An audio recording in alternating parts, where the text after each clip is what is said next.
Assalamualaikum warahmatullahi wabarakatuh dan selamat pagi kepada anak-anak 6 Arif. Okay, hari ini kita akan belajar tentang pantun. Tajuk pembelajaran kita pada hari ini ialah Pesta Pantun Alam Sekitar. Okay, sebelum memulakan PDP kita pada hari ini, kamu boleh buka muka surat 129 buku teks dan juga sediakan buku latihan pemahaman. Baik, sebelum memulakan PDP kita pada hari ini, cikgu akan terangkan sedikit apakah objektif pembelajaran pada hari ini. Objektif yang pertama ialah menerangkan maksud bagi setiap rangkap pantun. Dan yang kedua, melafazkan pantun dengan intonasi yang betul dan sebutan yang jelas. Okey, baiklah. Sebelum itu, kita berkenalan dahulu apakah pantun sebenarnya. Seperti yang kita semua tahu, pantun ialah puisi tradisional. Biasanya terdiri daripada 4 baris satu rangkap dan mempunyai rima akhir AB, AB. Setiap rangkap terbahagi kepada 2 iaitu rangkap pembayang dan juga rangkap maksud. Baik. Di slide ini, cikgu sediakan satu contoh pantun tradisional yang biasa kita dengar. Pulau Pandan jauh ke tengah, Gunung Dai bercabang 3. Hancur badan dikandung tanah, budi yang baik dikenang juga. Okey. Cikgu akan terangkan struktur dan juga aturan menulis pantun 4 kerat. Yang pertama sekali, cara menulis pantun 4 kerat. Seperti yang dapat awak tengok dekat situ, permulaan baris 1 dan baris 3 ditulis selari. Ini baris 1, ini baris 3. Dan permulaan baris 2 dan baris 4 ditulis selari. Ni baris 2, ni baris 4. Okey, ini maksudnya ditulis selari. Baris 1 dengan baris 3 ditulis rapat ke tepi. Sebaliknya, baris kedua dengan baris keempat dia masuk sedikit ke dalam. Okey, seterusnya rima akhir. Okey, rima akhir seperti yang awak dapat tengok, cikgu warnakan rima akhirnya dengan warna merah jambu dan juga warna biru. Tengah sama dengan tanah. 3 sama dengan juga. Okay, rima akhir baris 1 dengan baris 3 sama, iaitu rima A, A. Dan rima akhir baris 2 dengan baris 4 pun sama juga.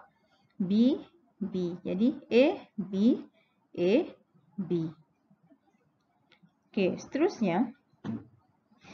2 baris yang pertama dalam pantun 4 kerat ialah pembayang pantun. Baris 1 dan baris 2 ialah pembayang pantun. Kemudian baris 3 dengan baris 4 pula ialah maksud bagi pantun tersebut. Jadi untuk pembelajaran hari ini, kita akan tumpukan pada baris ketiga dengan baris keempat sebab kita nak keluarkan maksud bagi setiap pantun. Okey, baiklah. Pantun juga ada tanda bacanya sendiri. Untuk baris yang pertama diakhiri dengan tanda koma, baris yang kedua diakhiri dengan koma bertitik, baris yang ketiga tanda koma dan baris yang keempat tanda noktah. Baik, kita rujuk buku teks muka surat 129. Seperti yang awak dapat tengok dalam grafik yang disediakan, situasi tersebut ialah situasi pertandingan berbalas pantun ataupun pertandingan pantun. Jadi dalam situasi pertandingan berbalas pantun, ada pantun jual dan juga pantun beli. Pantun jual berfungsi untuk bertanyakan soalan dan pantun beli untuk menjawab soalan yang diajukan. Okey, kita tengok satu persatu. Dalam buku teks dia dah tanda setiap pantun tu dengan nombor 1 dan nombor 2, nombor 1 dan nombor 2. Nombor 1 dan nombor 2 yang pertama tu berpasangan. Tanjung Tuan dibina istana, tempat laksamana berkawal malam. Kalau Tuan bijak laksana, apakah makna nyamankan alam? Okay, anda tanda soal dekat belakang ni. Maksudnya, ini adalah pantun soalan. Jadi, orang dekat sini akan menjawab. Di sengat tebuan di atas perahu, siang malam tidak keruan. Kalau puan hendak tahu, kekalkan alam dengan kehijauan. Itu jawapan bagi soalan yang diajukan. Okey, seterusnya, pihak sini pula yang akan mengajukan soalan kepada pihak sini. Lidah buaya tumbuh setara, ubatan peribumi zaman berzaman. Tolonglah saya berikan cara, ceriakan bumi sepanjang zaman. Jadi soalan apa yang dia nak dekat sini? Apa yang dia ajukan sebenarnya? Itu yang kita nak kenal pasti. Okey. Kita tengok pantun jawabnya. Bawa pengat ke Tanjung Cali, tangkap tenggiri waktu malam. Caranya sangat senang sekali. Didiklah diri, sayangi alam. Okay, ini pantun jawab bagi pantun jual di sini. Setakat ni, cikgu rasa awak faham konsep pantun jual dengan pantun beli. Okay, seterusnya kita nak kenal pasti apakah maksud bagi setiap pantun tersebut.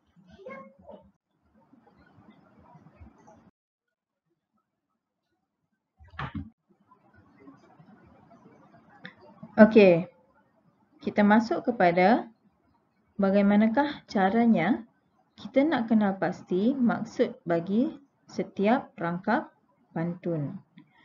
Okey, dalam pantun jual yang pertama, kita tengok pada baris ketiga dengan baris keempat terus ya. Kalau Tuan bijak laksana, apakah makna nyamankan alam? Pantun jualan ni maksudnya dia dah bagi dalam buku teks. Pemantun ingin mengetahui maksud nyamankan alam. Maksud, perkataan makna ni dia ubah kepada maksud. Okay. Nyamankan alam dikekalkan. Jadi kita tak perlu kenal pasti lagi apakah maksud bagi pantun jual yang pertama. Seterusnya kita tengok pula pantun beli yang pertama ni. Kalau puan hendak tahu, kekalkan alam dengan kehijauan. Okay, macam mana kita nak mulakan ayat bagi maksud bagi pantun belian ni? Di sini dia mulakan dengan perkataan pemantun. Jadi kita boleh ambil sedikit daripada sini, kita ambil perkataan pemantun tu. Pemantun menjawab. Okey, awak tambah perkataan menjawab.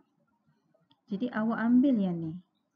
Kekalkan alam dengan kehijauan. Apakah maksud kehijauan? Awak kena terangkan apakah maksud kehijauan. Kehijauan ni mungkin maksudnya ialah tumbuh-tumbuhan. Kekalkan alam dengan tumbuh-tumbuhan. Kekalkan alam dengan tanaman. Ataupun apa yang awak fikir logik. Okay, ini cara penulisan untuk maksud pantun belian yang pertama ni. Pemantun menjawab, maksud nyamankan alam ialah kita perlu apabila ada perkataan kekalkan, kita hendaklah tambah imbuhan. Imbuhan apakah yang sesuai untuk kekal? Jadi jawapannya mengekalkan alam dengan tumbuh-tumbuhan ataupun mengekalkan alam dengan flora dan fauna pun diterima. Okey, cikgu harap jelas. Okey, seterusnya kita bergerak kepada pantun jualan yang kedua ni. Tolonglah saya berikan cara ceriakan bumi sepanjang zaman. Okey. Pemantun ni dia bertanya kepada pemantun pihak lawan. Awak boleh ambil pemantun ingin mengetahui apa. Jadi awak tulis macam ni. Pemantun ingin mengetahui. Okay, kita tengok balik apakah intipati baris ketiga dengan baris keempat bagi pantun jualan yang ni. Tolonglah saya berikan cara ceriakan bumi sepanjang zaman. Seperti yang cikgu bulatkan dekat atas ni, dia nak cara. Jadi awak boleh tambah pemantun ingin mengetahui cara. Seperti kekalkan tadi, kita tambah imbuhan, betul tak? Jadi kita tambah juga imbuhan apa dekat sini. Menceriakan bumi. Kita nak tukar apa dengan sepanjang zaman? Tukarkan perkataan sepanjang zaman ni dengan perkataan lain. Apakah yang sesuai? Pemantun ingin mengetahui cara menceriakan bumi sepanjang zaman ni perlu ditukarkan dengan perkataan lain. Jadi awak perlu fikirkan apakah perkataan yang sesuai. Dan rangkap yang terakhir ialah pantun belian, iaitu jawapan kepada soalan yang dekat atas ni. Caranya sangat senang sekali. Didiklah diri, sayangi alam.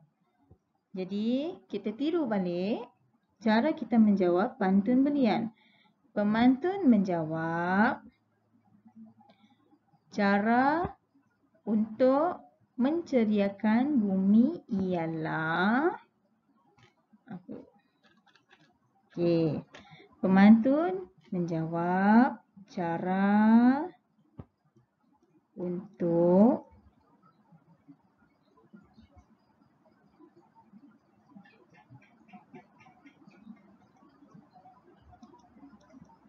menceriakan bumi ialah. Jadi kena tambah imbuhan lain dekat hadapan ni, iaitu imbuhan men. Mendidiklah buang. Mendidik diri untuk. Sayangi kita tukar kepada menyayangi alam sekitar. Okey. Jadi awak boleh pindahkan maklumat-maklumat ni ke dalam bentuk jadual ni. Cikgu harap penjelasan cikgu jelas dekat sini. Yang cikgu bulatkan tu awak kena tukarkan dengan perkataan lain. Okey. Jadi, tugasan hari ini ialah rujuk balik slide aktiviti, iaitu slide yang sebelum ni. Kemudian, salin maklumat pada slide tersebut ke dalam buku pemahaman. Jadi, apa yang awak kena buat ialah awak kena salin balik jadual tadi berserta dengan pantun tersebut. Awak salin sahaja dalam slide aktiviti itu ke dalam bentuk ke dalam buku pemahaman awak. Kemudian dengan berpandukan penjelasan cikgu tadi, lengkapkan jadual dengan maksud pantun yang betul. Jadi cikgu harap awak faham apa yang cikgu sampaikan pada hari ini.